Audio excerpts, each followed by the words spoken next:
यह दिखाता है कि जीवन में असली शक्ति दूसरों को नियंत्रित करने में नहीं बल्कि स्वयं को नियंत्रित करने में है। जितना शांत तुम भीतर रहोगे उतना ही स्पष्ट तुम्हारा दृष्टिकोण होगा। जितना स्पष्ट दृष्टिकोण उतना सही निर्णय, जितना सही निर्णय उतना जीवन में सफलता, संतुलन और आनंद।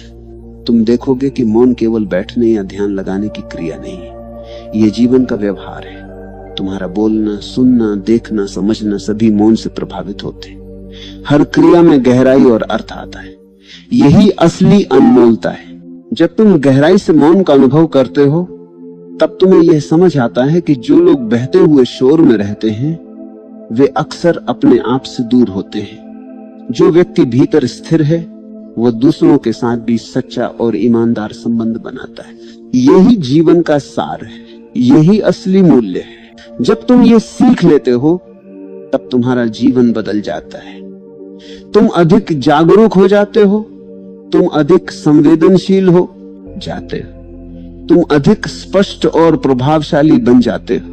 और यही वह अवस्था है जब इंसान वास्तव में अनमोल बन जाता है।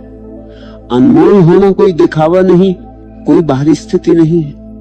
यह केवल भीतर से उत्पन्न होने वाला अनुभव है। जब तुम भीतर से शांत, जागरूक और पूर्ण हो जाते हो तब तुम्हारा अस्तित्व ही अनमोल बन जाता है। लोग तुम्हारे मौन, तुम्हारी उपस्थिति, तुम्हारे व्यवहार से प्रभावित होते हैं, न कि केवल तुम्हारे शब्दों से।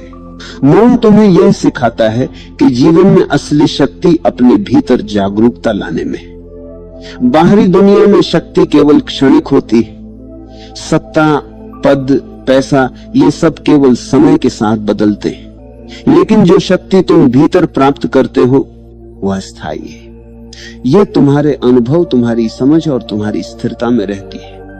यही वह कारण है कि मौन को अपनाना